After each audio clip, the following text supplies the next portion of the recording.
All right, good morning, guys. Or I guess I should say good afternoon. My wife and I spent the morning being lazy today. But it's August 7th, about, what time is it? 2:19, 2:20ish. I'm going to try to get this proportioning figured out. I'm thinking I might just not have let enough dwell time for what I was trying to do yesterday for the mix I had. Because I thought I had it pretty strong. Not strong as I would mix for like roof wash, but a pretty good mix for siding. So I'm thinking maybe I just didn't leave it sit on the house long enough for a dwell time. But I'm getting some proportioning. I've got my 1 gallon pitcher, 5 gallon bucket. I'm going to see how many gallons it puts in this before the smaller one is empty, so that I'll know what my ratio is. If it fills this whole thing up right as it gets this one done, I've got a 1:5 ratio, which means 20, whatever mix I have in the bucket, if I've got it, completely full of, let's say 10% sodium or SH, and it fills my 5 gallon bucket up, and it runs out this one right at the same time, then I've got a 1:5 ratio. It means I'm getting 20% of whatever is in my mix out at the end of the gun. So and 20% of 10 is 2%. So that means I'm putting 2% bleach on the side of a house, which is, everybody that I've seen says that is a real good mix. Even if it's even if I get to 4 gallons before my 1 gallon of product runs out, which is just going to be water. I'm not going to waste any of my chemical for this. But if it's 4, and I've got a 1:4 ratio, so it's 25%, and 25% of 10 is 2.5. So that means I'll be putting 2.5% bleach on the side of the house, which is a little stronger than I would want to run for vinyl siding, especially getting started out.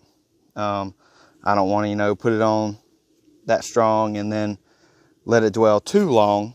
Right now I'm just doing my house and my father-in-law's house, so it's not going to be that big a deal if I let it stay a little too long and something goes wrong, because we're not planning to live out here forever. And it can be easily fixed. We're both pretty handy with paint and putting new siding up and stuff like that. So I'm going to see how long it takes for this stuff right here. See all these snail tracks and all this mold and such, or mildew, whichever you want to call it. I know they're two different things, but still. And then I've got some black spots on the top of our carport, which is not being used as a carport. It's just some storage. But I'm gonna go ahead and get started, and I'll video the process as well, so that y'all can see what I'm talking about. Okay, guys.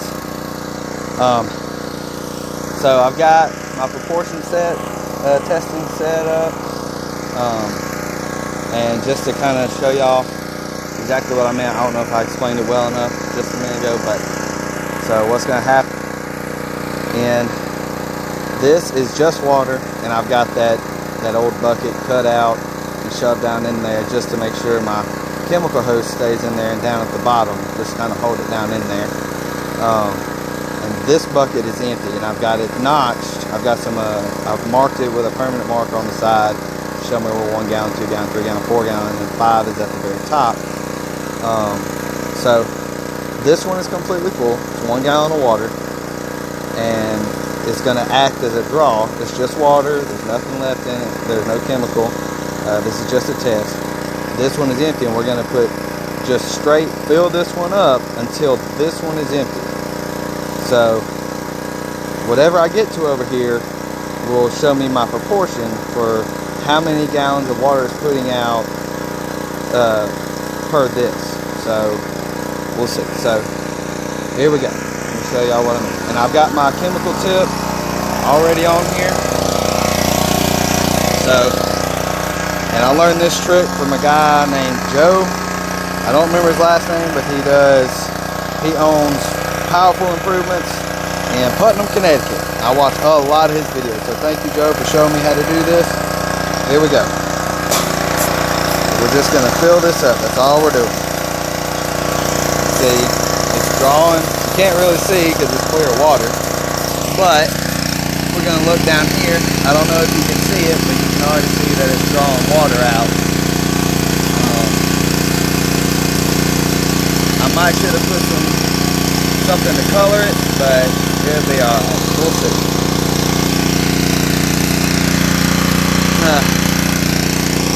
Alright, I'll get back with y'all in just a minute once it's all done.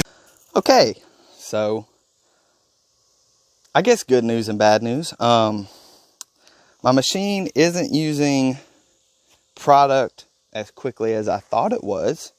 At least not the way I've got it set up right now. I've got it set up with this hose that did not come with it. This is one my father-in-law made, just put together for his machine.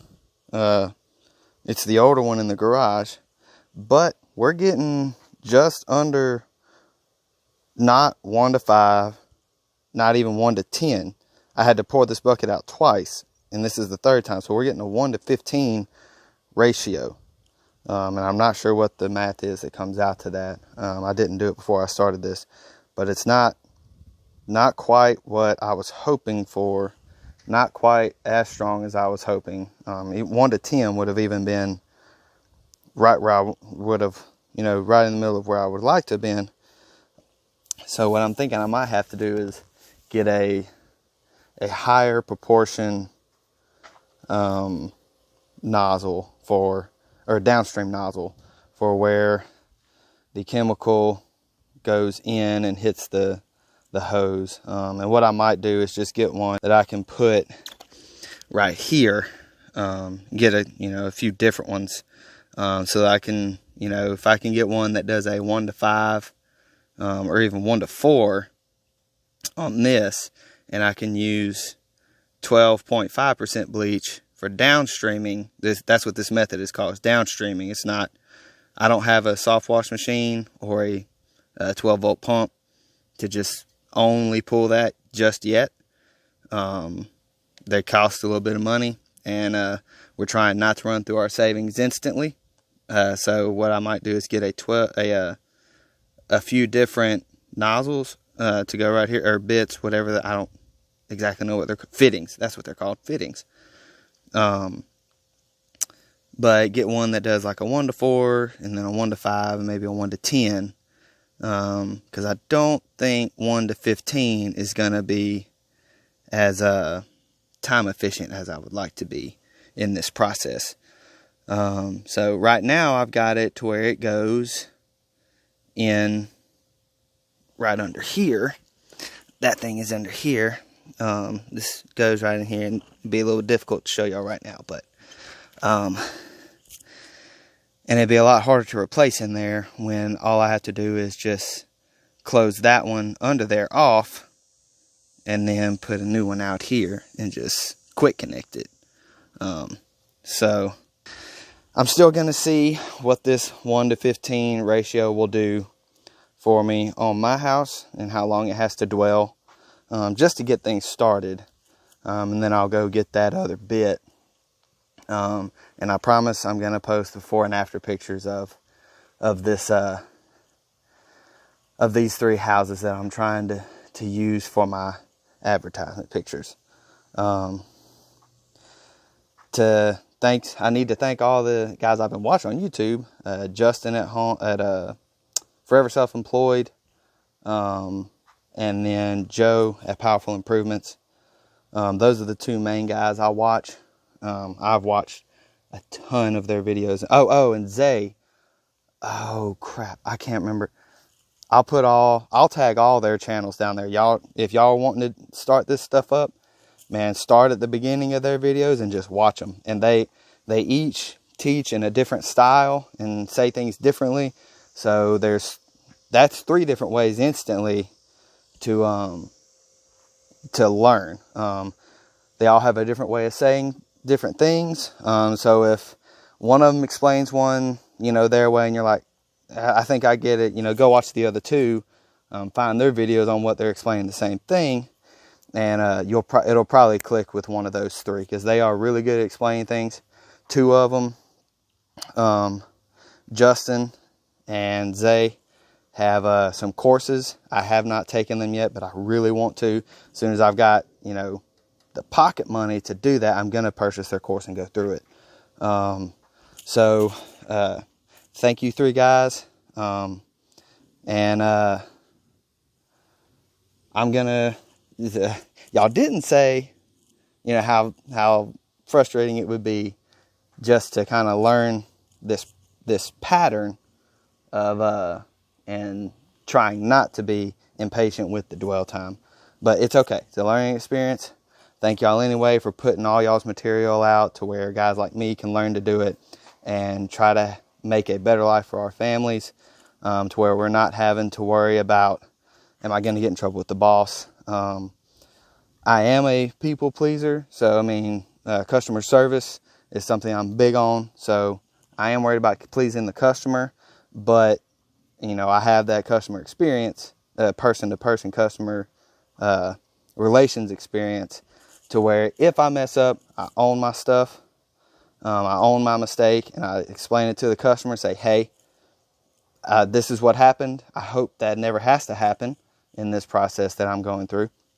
I'm in this business I'm trying to start. But if it does, I immediately try to tell the customer, be completely honest. Hey, I went a little strong.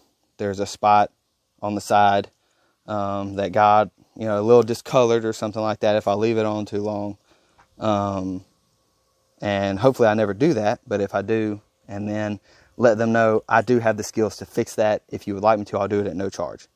And probably even knock at the very least half the price off of what they were going to pay me to do the whole job. It gives you a rapport of being honest. So if you're not planning to be honest and own your mistakes and say, that was there, if it wasn't there when you got there and you caused it, but then you try to lie and say that's not my fault, that's not something I did, it's that's going to give you a bad rapport. So always be honest, and that's what I'm going to strive to be in this. I do not like people thinking that I'm a liar, because I am not. I try to be completely honest, even with any boss I've ever had. If I messed up, I'd say, hey, this is where I messed up. Whatever you got to do to right that. If you need me to do it, if you need to take it out of my paycheck, that's fine. I'm trying to own my mistake. And most of the time, most of the people that I've had that conversation with, they've been very understanding. They've been much more appreciative. They didn't like that a mistake happened, but they were much more appreciative that I was willing to own my mistake and be completely honest about it. And we were able to work things out with very, very minor repercussions on my part.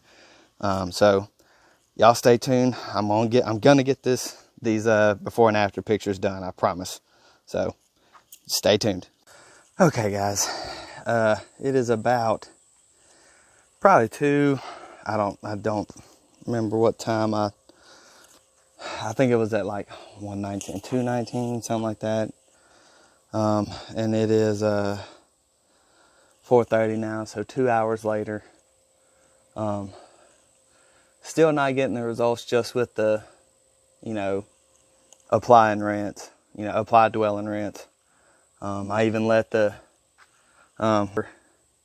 this was all pretty dirty, and it looks clean right now, but I'm still not very satisfied with how much effort it took.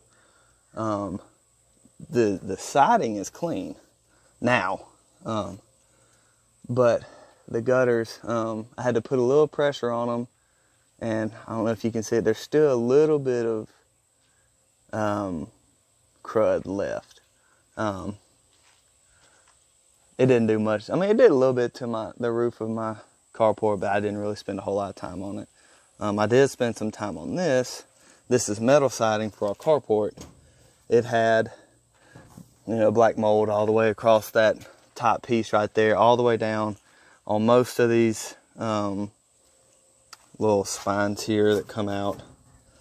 And I had to put some pressure on those. It worked all right, but I know that it doesn't work as well. And that this little splash up dirt is just from where I was messing around with this thing, seeing what the original colors were, because it's old. But the front side now, after having a second application, and I started using my X-Jet, which is this right here. Instead of using it to rinse, I started using it to apply. It seems to put out a better proportion, and you can control that. With this right here, how much it's putting out. I had it turned all the way down, and it was still putting out a good bit of application. So this front side is clean. And I was really hoping to test it out, see what all would happen and how well it cleaned at that low proportion, all the way turned down on the X-Jet on this end. And it works okay. I've got pure 10% bleach in the X-Jet bottle with a little bit of Dawn just as a surfactant to make it stick. And as you can see, it works okay, but I did not think about putting in a little video right here. And let me zoom out some. There we go. But there was a point where I started rinsing, and there was still crud on it. Very obviously, even from a distance, there was crud on it. And after I rinsed, it was streaking. So I had to spend some time and put pressure on the vinyl siding, which you're not supposed to have to do. So I'm still trying to figure out. But I'm at the end of day 2. I'm going to go inside, take a shower, spend some time with my wife and my baby girl. Interesting thing about my baby girl, she's been really fussy. She's got the colic. She done got the colic. And so she's been really fussy. We've got her some drops that takes the edge off. But today she's just been extra fussy unless we were in motion. So if we're holding her in motion, she's okay. But the only time she was really okay with being still when she wasn't feeding was when my wife was outside and I had the machine running. She seems to really love that machine noise, even better than her noisemaker that she sleeps with at night. So I guess I'm going to record some of that and put that on at night for her, see how that works. But anyway, back to my mix. Man, I'm still working out the kinks. So I'm going to do there will be a part 3. This is the second day. I'm going to have to do a third day. And I'm going to break this up to, each day into parts 1, 2, and 3 of this first video series. It'll be my start out series. So we'll do part 3 tomorrow. Sunday I'm going to take off. I've got to run up a couple hours north of here and pick up a trailer. So I won't be doing one then.